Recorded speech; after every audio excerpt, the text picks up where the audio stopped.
我觉得周明轩这个处理手法就很好。第一个就是没有很强烈的预设立场，他更多是有一种期待感在看待。你越用力出征他，就越让我们看到民进党这些哥布林的底色。周明轩去中国大陆旅游，网友就酸他这么爱你，可以立刻放弃台湾国籍，去拿同色护照。他在里面也没有推捧中国大陆的事情，他只不过表达一个极为正确的观念。他说没有像新闻讲那么差，他也有说觉得不好的地方，他里面谈到素质也不是很好啊，有待提升。他这样子不会刻意去贬低的，我觉得这个是值得鼓励。这种自发性的，大陆也没有去花钱找他。现在绿营在指控他是不是收了红钱爱台湾，不代表你要去反对中国、仇视中国大陆人民啊。像我认同自己是中国人，我爱台湾这块土地，代表我一定要去恨大陆那块土地。我爱大陆的人文历史风景，代表我就要恨台湾，本来就是可以兼容的。而且他能够 touch 到就平常根本 touch 不到的族群，绝对比众都数不出来的网红好得多。因为那些网红讲白了吃中国饭，这个对两岸现在很紧绷的状况来一点善意跟温暖。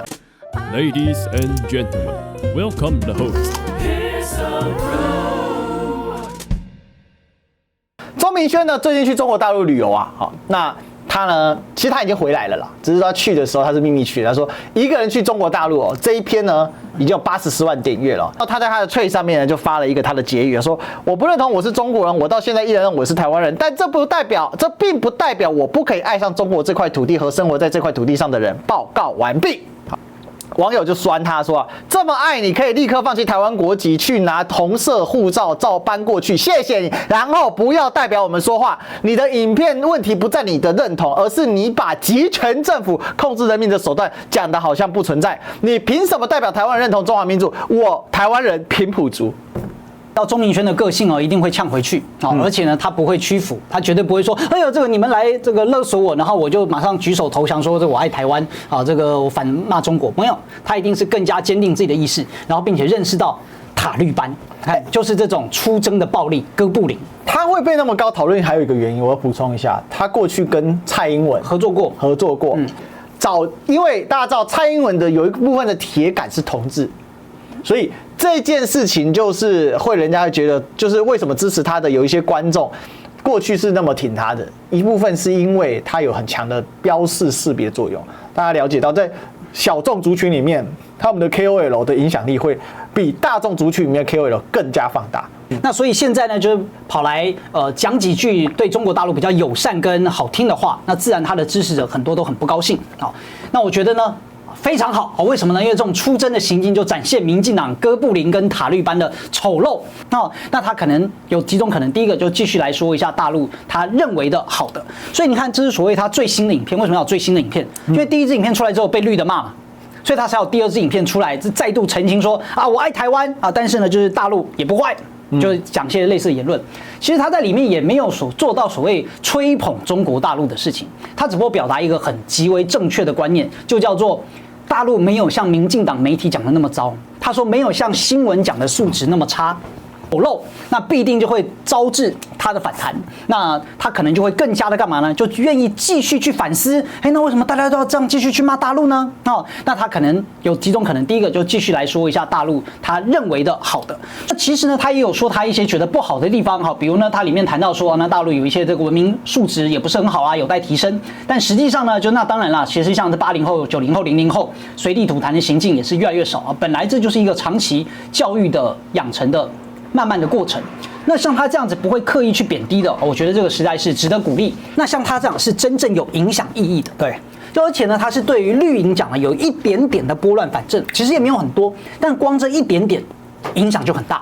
因为尤其会看他影片的可能怎么样呢？就是也是传统这种绿营的这个观点，或者可能呢不太关心政治，但是可能至少以前追踪过他，票投蔡英文，对，那至少能够让这一些对中国不关心啊，对大陆不关心啊，或者可能是有负面印象比较多，那至少看完之后会稍微把这个大陆的负面值往中间回拉一点点。这种自发性的，你看大陆也没有去花钱找他，反而现在绿营在指控，他是不是收了红钱呢？爱台湾不代表你要去反对中国大陆也不代表你要去仇视中国大陆的这块人民啊。那实际上像我认同自己是中国人也是一样啊。我说爱台湾这块土地，不代表我一定要去恨大陆那块土地啊。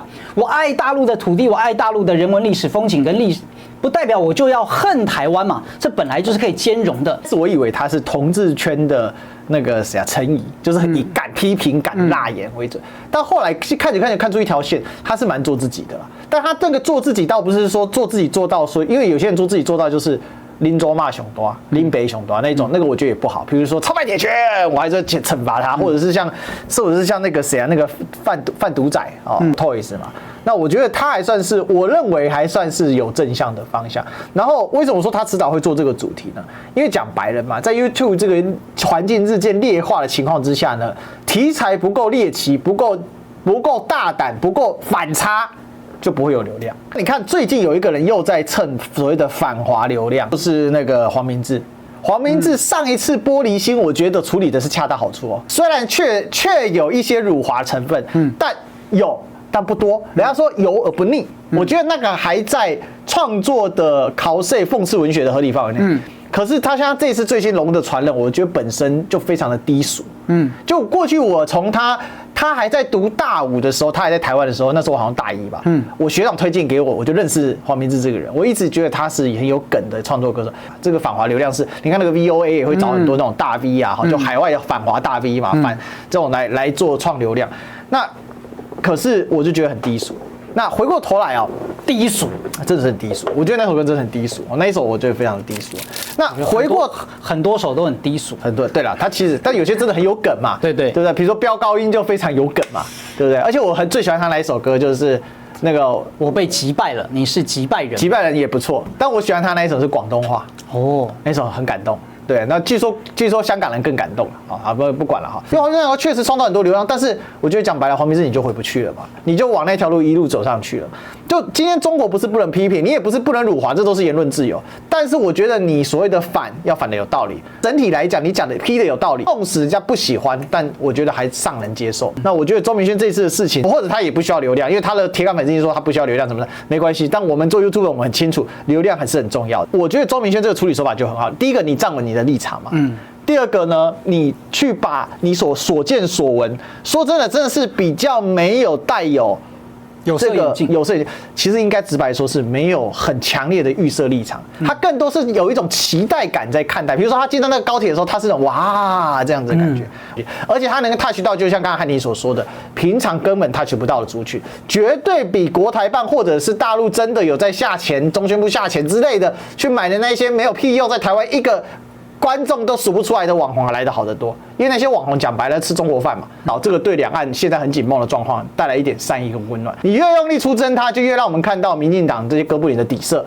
那这也可以让那一些觉得自由民主好棒棒，民进党就是自由民主的代言人，蔡英文就是自由女神，曾经是她的女神哦。他当时多用力支持蔡英文，就有多么的可悲。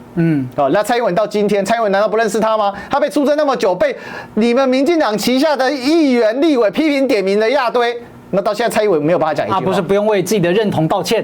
对，但是蔡英文绝对不会出来跟你说话，因为蔡英文说他要退休了，对不对？他就两手一摊